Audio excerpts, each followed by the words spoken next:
Welcome to Crypto Plus, where we bring you the latest information on definance, cryptos, blockchains, and futuristic investment vehicles.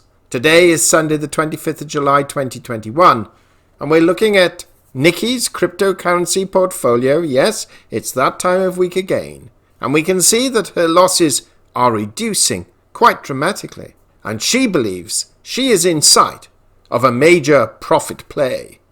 So let's take a look.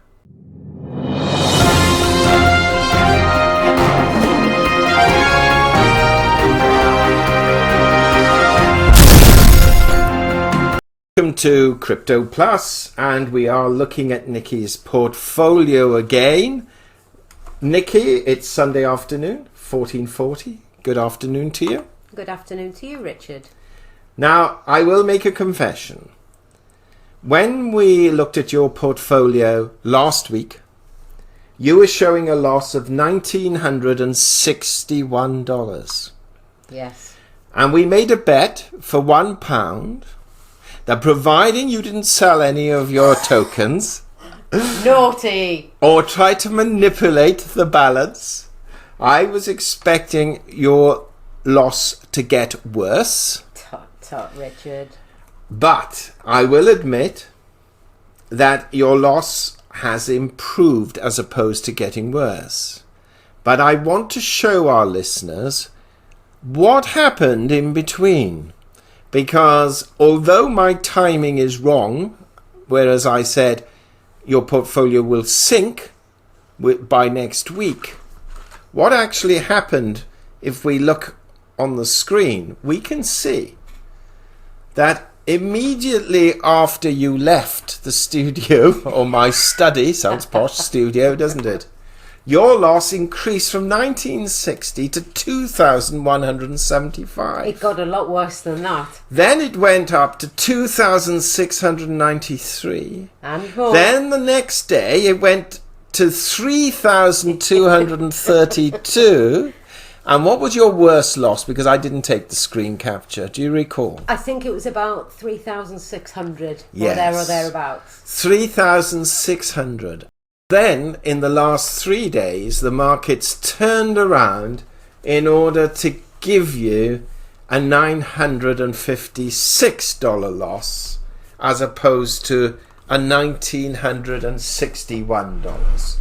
Plus my Nicky, £1 from you. So, Nicky, I've been saving my pennies, and here you go. Oh, I knew you'd do this. 100 pennies, which is £1. To those who don't know what a penny is. Thank you for those 100 pennies, Richard. Well, Nicky, we are people of our word.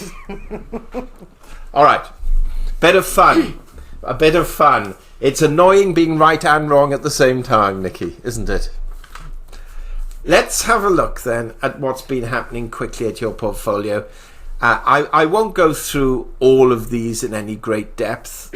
However, what I will do is pull up the summary page, which shows where we are in terms of the cryptocurrencies that you hold.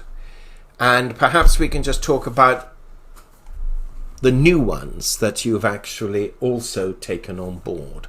So Bitcoin, we're now in credit to the tune of $265. But you did buy some more, didn't you, after our last interview? I did. It's been a really interesting week this week. So we've had some big highs and some big lows. As we just hinted on earlier, the day my loss was around the 3,600 mark. Most of the cryptos hit a 6-month low, and I took that opportunity to pounce and buy some crypto.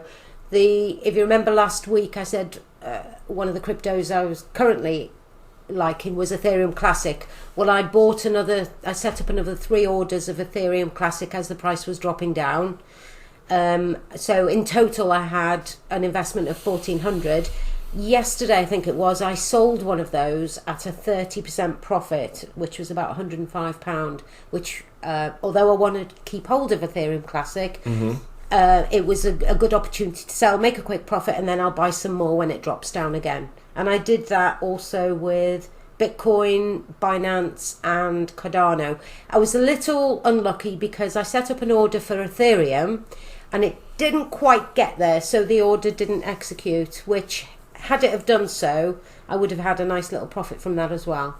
Yes, because Ethereum dropped to about $1,750 and it's now trading at 2,113 and nearly touched 2,200 earlier. Yes, if you look at my orders, you'll see the Ethereum order that I had set up. This order, when you say orders, this is what you actually bought or still have currently. Okay, so you've got $1,400 still invested in Ethereum. 2 of them are showing a profit. 1 a very marginal loss, in all honesty, and the biggest loss was the one, your original purchase, really, yes, at $215. If I look at your history, we can see here that you sold your Ethereum. Let's have a look. 18th. Let me put the closing date. Here we go. So you sold some Ethereum yesterday, made $105, not pound. You said pounds, dollars. Oh, I mean dollars. Sorry. Yeah. But you also bought, according to this, Ethereum. Oh no, that was on the 18th of June. Sold on the 7th. So no, that doesn't apply there. No, it was Ethereum Classic I sold yesterday. Oh yes, of course, ETC. Yes. So that's $105 you've made there. And your overall portfolio is showing that, if I go, how long have you been doing this trade now? A little over a month. So in terms of what you've actually sold, Nicky, you've made $439 in as much as what's been sold. In terms of your portfolio, you're down 940, which really means you're down 500. But what's interesting is that you've got a profit and loss now on Bitcoin currently of $270, $164 on Ethereum Classic, and $15 on Binance. So theoretically speaking, if you sold those 3 today, all your losses that you currently have will have been wiped out by your profits. And then anything else, well, it depends then in which direction the market moves. I'm not suggesting you sell, but it is interesting to show how 1 minute you're deeply, deeply in the red, and in the course of a week, and less than a week in reality, because as of Wednesday, things were looking pretty dire for you, or Wednesday, Thursday, and then of course it all turns around. Well, you're right there. However, if you click onto my portfolio and then you drill to manual trades view, so on the far right, keep going, and again, click on there, manual trades view. What you can see there, these are all the purchases that I've done, and they go back to, well, from day one really, but what you will see is anything that I've bought from the beginning of July, in fact, the middle of June, they're almost all in profit, and up to about 18%, 13, 18, 14%. Yeah. So they're big profits. The real ones in the red are all from the first week. Except for comp, because comp is down $57. But the rest of them, as you say, was like the Dogecoin, that's still down $595. And Matic, these you bought, as you say, in the first sort of few days of trading. But what's heartening, Nicky, is that I've given you a little bit of guidance in terms of how you buy these, rather than just going in, throwing a big lump sum in one go, actually to almost dollar cost average. Now, it's dangerous buying on the way down, there's no question about it, but if you've got confidence long term for these, and your plan is to hold quite a number of them, then clearly dollar cost averaging, buying as the price lowers, makes a degree of sense, as long as you don't get too carried away, and as long as they don't go down to zero, of course. But it does show a slight maturity, if I can use that term, in regards to your buying, because I've also noticed here that you've been buying modest amounts of 350 at a time, rather than when you kicked off 1,400 in one go, 1,400, 700. Are you with me? I am. Let's make no mistake. On day 1, day 2, day 3, day 4, I was a bit silly. You know, I just went in a bull in a china shop and wanted to just buy some crypto. And each and every day, I'm learning more and more and more. So, also listening to you and gaining some experience from your background, it undoubtedly helps me make more sensible purchases. And moving forward, it's looking like, you know, this is hopefully going to work out quite well for me. I've noticed as well that your equity has gone up to 27,000, which suggests you've put some more money in. Is this true? I have. So I've put another £5,000 in, which is about $7,500 roughly. No, 684 actually. Oh, was it 684? Yeah. Oh, terrible exchange rate. Yeah. Which means that my deposit to date is £20,000 UK pounds. Okay. I've decided, in light of what happened on the 20th, I wanted to make sure on that day I wanted to buy a lot, but my money was elsewhere, and it took me 3 business days to bring it over. So what I've done now is I've put some more money in the pot, so that if we have another day like the 20th, I'm in a position where I can buy some more. Right. Considerably more. Well, you've got $10,000 waiting there. Yes. On the sidelines, as it were. Yes. Okay. Out of your portfolio, then, or what really attracts you currently, and why would you say? Again, I'm looking at these dip days, and when it's getting really low, what I did on the 20th, I picked the major players: Cardano, Binance, Bitcoin, and Ethereum Classic.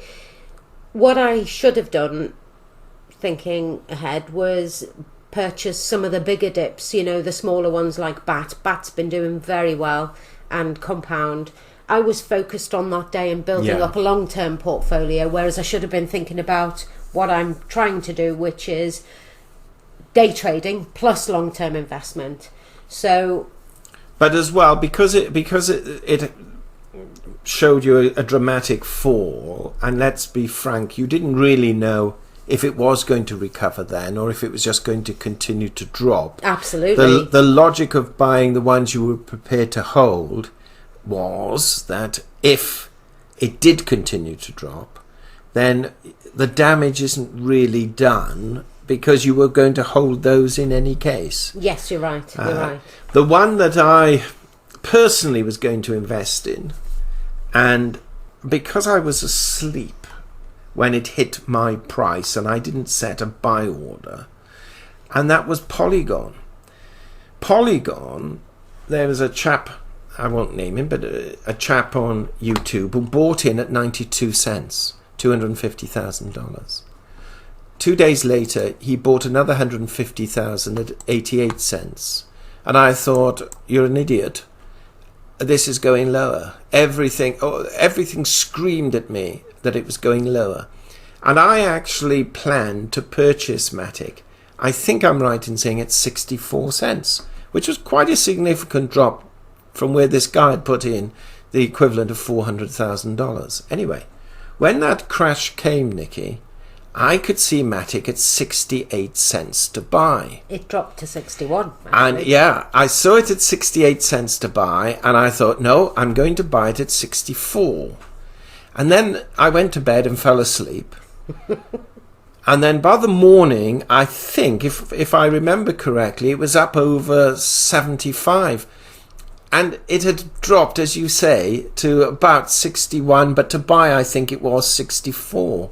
61 was the mid price, and I think to buy was either 64 or 63. They do say the early bird catches the worm, Richard. Indeed they do. And now if you look at the price, to sell it, you'll get 90 cents for it. So in a way, that would have been a quick, almost 30% gain in the space of a week. If you look at my purchases on the 20th, they were 4:17 in the morning, 5:13. I was up quite early. You obviously were.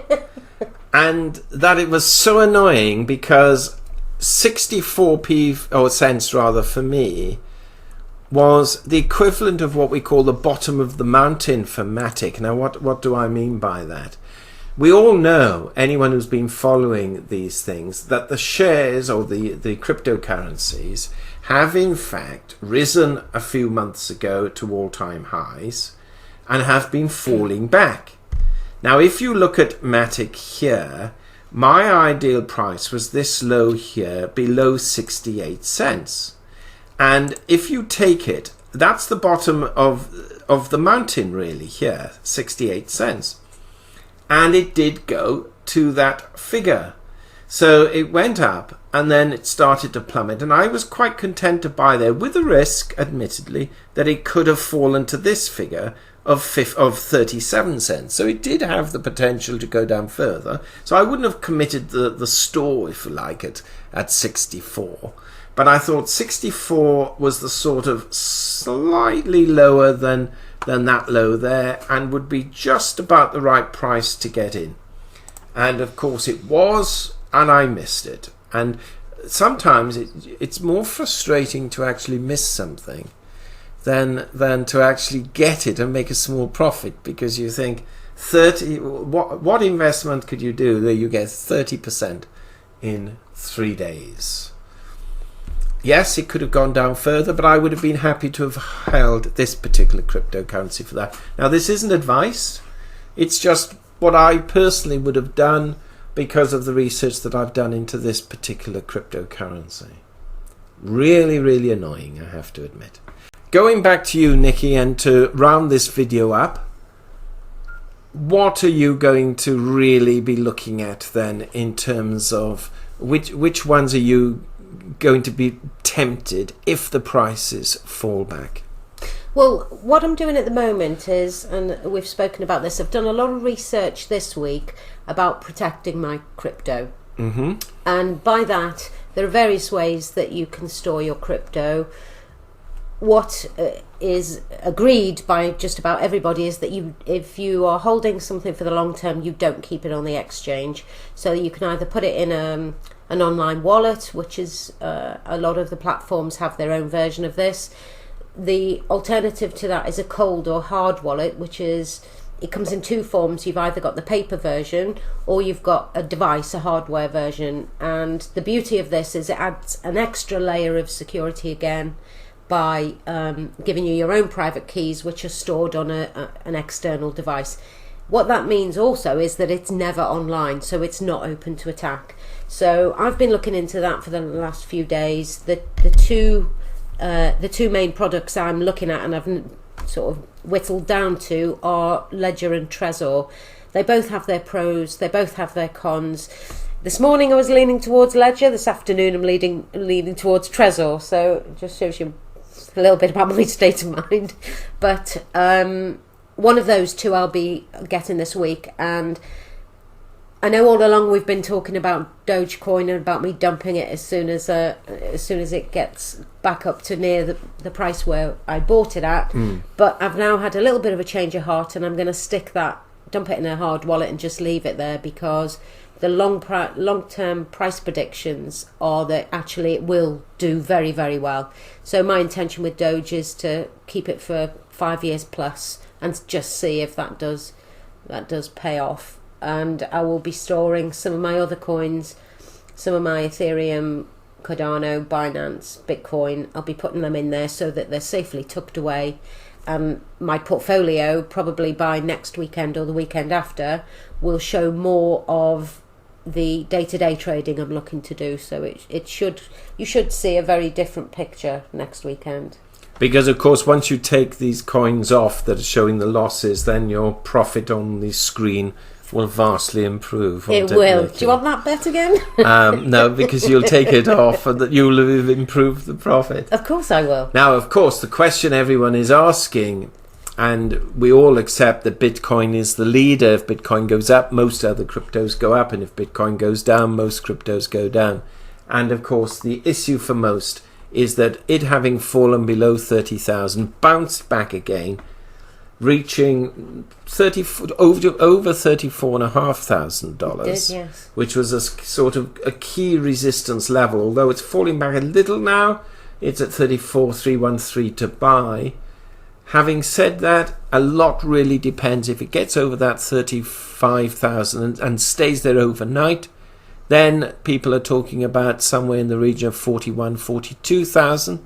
And if it gets above that and stays overnight, then they believe that it's off to the moon, 64,000 plus, and some speaking as high as 100. If, however, it falls back below 30,000, then we could see a downtrend to 27, 24, and potentially down to 20. And I have seen one person say 15 and one saying 10. Having said all of that, the news that's coming out about Goldman Sachs, about JP Morgan, even Amazon is now looking to, or actually are hiring a crypto manager with a view to accepting cryptocurrency payments for Amazon. Not officially announced yet that they're doing that, but you can see where the tide is going. You also had, if you remember, the B Word conference. Yes. Which helped pump the price, particularly with the Bond villain Elon Musk saying that he was going to do some due diligence, but as long as it could be demonstrated that Bitcoin mining was less than 50% of fossil fuels, he would then reaccept it with Tesla. And that helped pump the price up a little. Yes, so whereas last week we had a lot of negativity telling us that basically Bitcoin was going to crash, since Wednesday onwards, there's been an enormous amount of positive news coming out. I'm still reticent. I'm not convinced yet. I'll be convinced when I see that Bitcoin price above 37,500. Until then, I'm maintaining my bearish stance, Nicky. I'd just like to see a temporary drop so I can buy in a little bit more. Yes. Okay. Nicky, thank you very much. Really appreciate your time. And we'll see where all this lies next week. Pleasure. Take care. Disclaimer. Under no circumstances what we cover in these videos should be deemed as investment advice, nor an invitation to invest in any of the vehicles or products we mention. We're not authorized practicing financial advisors, and you should please be minded of that. Before you consider any investment whatsoever in any field, we recommend that you speak to a regulated professional financial advisor. Thank you. Have a great day.